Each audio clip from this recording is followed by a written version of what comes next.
भक्तामर का 20 नंबर काव्य। संतान, संपत्ति, सौभाग्य प्रदायक। परमात्मा की भक्ति के साथ अपने जीवन के भाग्य को बनाने वाला यह 20 नंबर काव्य। इसे हम लोग बहुत गलत पढ़ते हैं। सही पढ़ने का तरीका देखिए। तो पहले हम इस काव्य को शुद्ध करते हैं। सबसे पहले देखिए बोर्ड पर क्या लिखा है। आप बोलेंगे ना ज्ञानम, ज्ञानम नहीं है, GYAN नहीं है। लेकिन हमें आज तक क्या पढ़ा गया, ज्ञानम। ज्ञानम शब्द नहीं है। स्पेलिंग देखिए, JNANAM। क्या हो गया, जानम नहीं, जियानम। ज और यहाँ से मिलकर के बनता है जिया, इसलिए क्या लिखा है, जियानम। बहुत अच्छे। आगे, यथा त्वयि विभाति। आगे देखिए, कृता नहीं, कृता, KRI मतलब क्री। तो क्रा नहीं बोलना है। मराठी में बोलते क्रू, क्रू नहीं है, क्री। कृतावकाशम। एक बार फिर से देखिए, ज्ञानम यथा त्वयि विभाति कृतावकाशम। नैवं तथा हरि हरादिषु नायकेषु। नैवं तथा हरि हरादिषु नायकेषु तेजो महामनिषु। कुछ लोग पढ़ते हैं तेजाह स्फुरन् मनिषु, दोनों सही है। याति यथा महत्वम। तेजो महामनिषु याति यथा महत्वम। महत्वम में आधाता में डबल आधाता है। म ह आधाता, फिर आधाता, फिर व ऊपर बिंदी हो जाता है महत्वम। नैवम, नैवम नहीं, दो मात्रा है। नैवम तो कांच नहीं, काच। ऊपर चंद्रमा नहीं है, बिना चंद्रमा के है तो क्या बोलना, काच। शकले, शक्कर वाला है, षटकोण वाला नहीं है, ना सड़क वाला है। शकले, किरणा कुलेपि। एक ऐस बना है, थोड़े और घूमेंगे।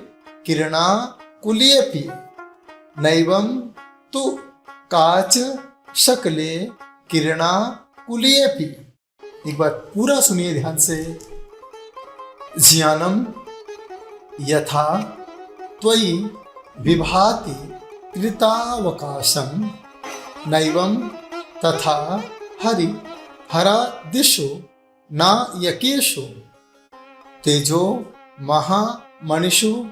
तेजः स्फुरन् मनिषु याति यथा महत्वम। नैवं तु काच शकले किरणा कुलेपि। संगीत के साथ सुनिए, पूरे मनोयोग के साथ। नस्तं कदाचिदुपयासि नाराहुगम्यः। स्पष्टीकरोषि सहसा युगपज्जगन्ति। नभोधरोदरनिरुद्धमहाप्रभावा। सूर्यातिशायि महिमासि मुनीन्द्रलोके। शब्दार्थ। कृतावकाशम, पूर्ण रूप से विकसित। ज्ञानम, ज्ञान। यथा, जैसा। त्वयि, आप में। विभाति, सुशोभित हो रहा है। एवं, वैसा। हरि, विष्णु। हर, शिव। आदिषु, आदि। नायकेषु, नायकों में। न, नहीं है। यथा, जैसा। स्फुरन्, दैदीप्यमान। तेजाह, प्रकाश। मनिषु, मणियों में। याति, प्राप्त होता है तथा वैसा किरणः कुलेपि सूर्य की किरणों से चमकते हुए भी कांच शकले कांच के टुकड़े में न विभाति सुशोभित नहीं होता है।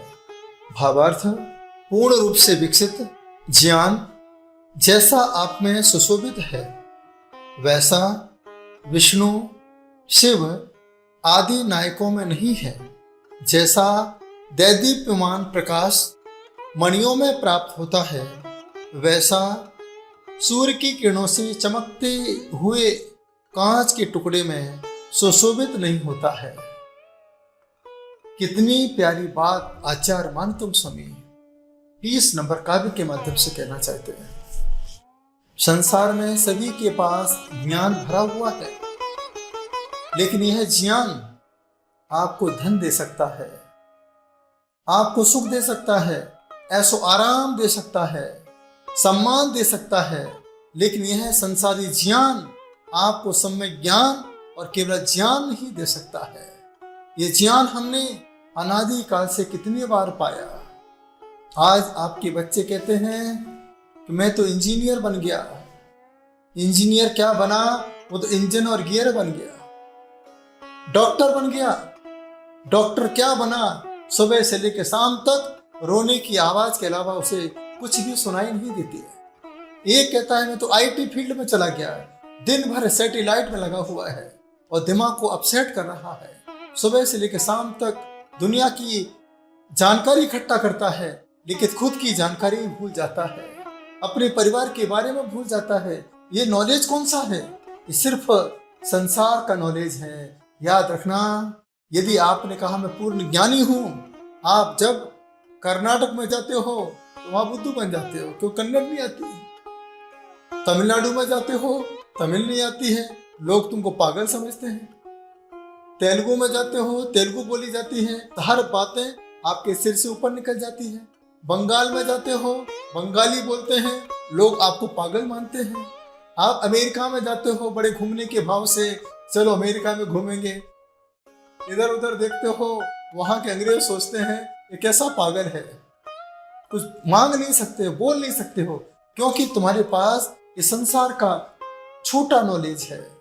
ये छोटा नॉलेज सिर्फ आपके जीवन की शारीरिक इच्छाओं की पूर्ति कर सकता है, लेकिन स्वयं के प्रति यह संसारी नॉलेज कभी आनंद का अनुभव नहीं करा सकता है। इसलिए आचार्य मानतुम स्वामी को लिखना पड़ा, ज्ञानम यथा त्वयि विभाति कृतावकाशम। तो जैसा ज्ञान आप में शोभायमान हो रहा है, सुशोभित हो रहा है, वैसा ज्ञान अब देखिए सामने ब्रह्मा जी हैं, विष्णु जी हैं, शंकर हैं।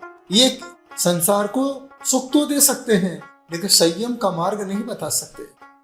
संयम का मार्ग वो बता सकते हैं जिसने अपने जीवन को संयमित बना लिया है, जो यम नियम के साथ अपनी आत्मा में चिंतन कर रहे हैं। अप्पा अप्पम में रहो एड़ में परमहंस क्षणम, जो आत्म ज्ञान प्राप्त कर रहे हैं, बस वही जीव अपनी आत्मा का कल्याण कर सकता है। इस संसार में चमकते हुए कांच के टुकड़े आपको सब जगह मिल जाएंगे।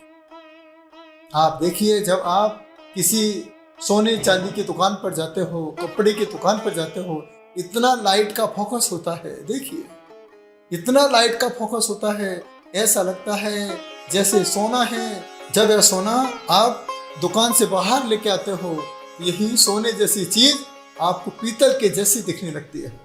जो कपड़े आपने लाइट में इतने सुंदर सुंदर देखे थे, बाहर लेके आते हैं तो वह कपड़े अपने आप आपको फीके दिखाई देते हैं। ये संसार की चमक किसकी है? ओनली लाइट की चमक है, स्वयं की चमक नहीं है। बस हम लाइट को देख देख के खुश हो जाते हैं। यह लाइट आपके लिए ज्यादा समय तक नहीं है। जब तक ट्रांसफार्मर लगे हैं तब तक आपके घर में लाइट आ रही है।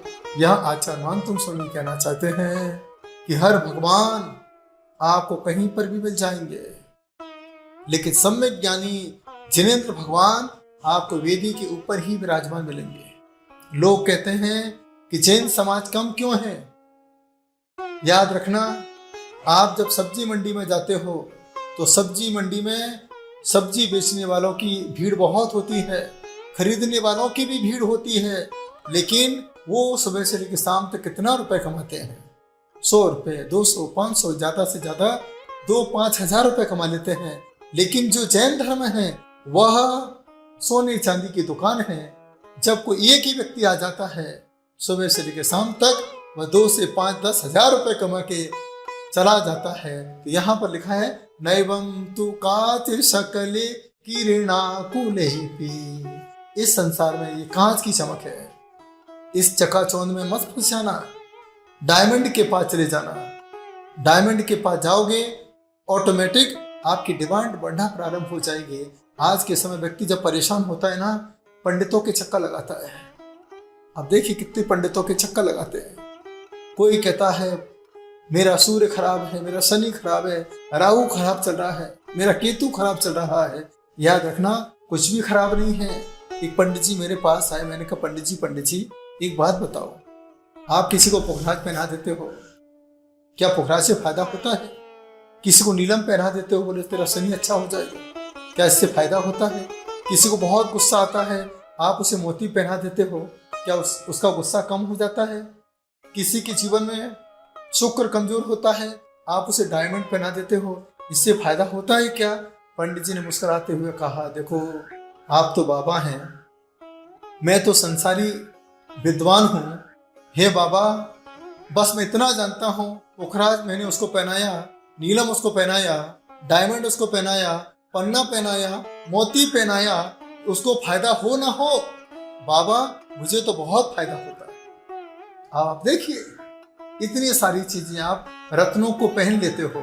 मैं आपसे इतना ही कहना चाहता हूं, ये रत्न क्या है? कांच के टुकड़े हैं। कितने बार हमने इन कांच के टुकड़ों को अपने हाथों में धारण किया, लेकिन फिर भी इन कांच के टुकड़ों से हमें चमक दिखाई नहीं दी। मैं आपसे इतना ही कहना चाहता हूं, 20 नंबर काव्य के माध्यम से हमें रत्नों के पीछे नहीं भागना है। हमें तो तेजो महामनुष्यात यथा महत्वम, हमें तो उस प्रकाश की ओर भागना है जो प्रकाश मणियों में दिखाई देता है। वो प्रकाश रत्नों में नहीं मिलेगा, वो प्रकाश आपको रत्नत्रय में दिखाई देगा। हमें रत्नों के पीछे नहीं भागना है, हमें तो रत्नत्रय के पीछे भागना है। 3 प्रकार के रत्नत्रय, सम्यक दर्शन, सम्यक ज्ञान और सम्यक चारित्र। जब हम तीनों रत्नत्रय के पीछे भाग जाते हैं तो हमारा भाग्य खुद भाग करके आता है। हमें फिर किसी के सामने भागने की जरूरत नहीं पड़ती है। याद रखना, भागने से भाग्य नहीं जागता है। जब आप भगवान की आराधना सम्यक ज्ञान के साथ करते हो, भाग्य स्वयं भाग करके तुम्हारे पास से आता है। ये बात आचार्य महंतम स्वामी कह रहे हैं। ज्ञानम यथा, जो ज्ञान आपके पास है। आज के बच्चे कहते हैं कि भगवान के पास जाते हैं, मंदिर में जाते हैं, क्या मिलता है? कुछ नहीं मिलता है, चावल भी चढ़ा के आ जाते हैं। लेकिन याद रखना, जो ज्ञान जिनेंद्र भगवान के पास है वो संसार में किसी के पास नहीं है। संसार के पास सामान्य ज्ञान है, लेकिन हमारे त्रिलोकीनाथ के पास केवल ज्ञान हुआ करता है। जब केवल ज्ञान होता है तो तीनों लोग एक साथ उन्हें दिखाई देना प्रारंभ हो जाते हैं। यदि आप अपने जीवन में सौभाग्य बढ़ाना चाहते हो, कई बच्चे IAS की तैयारी करते हैं, IPS की तैयारी करते हैं, IIT की तैयारी करते हैं, बड़े बड़े इंटरव्यू की तैयारी करते हैं। मैं उन बच्चों से कहना चाहता हूँ, सबसे पहले आप 20 नंबर काव्य को भगवान के सामने बैठ कर के 20 बार पढ़िए और पूरे मनोयोग के साथ। कैसे पढ़ना है वो बिल्कुल ध्यान लगा करके, ध्यान करने का भाव आपको हो रहा है, आंखों को बंद कर लीजिए और गहरी सांस लीजिए, चेहरे पर स्माइल, और देखिए चारों तरफ से, हर तरफ से, ब्रह्मांड से ज्ञान आपके ऊपर आ रहा है। यह सम्यक ज्ञान है, राइट नॉलेज है। इसे आत्मसात कीजिए, देखिए, महसूस कीजिए। गहरी सांस लेकर के धीरे धीरे सांस को छोड़ते हुए हाथों को जिनवानी का जैसा बना लीजिए। ऐसा विचार कीजिए कि मेरे हाथों में जिनेंद्र भगवान की वाणी आ चुकी है। इस वाणी को मैं आत्मसात कर रहा हूँ।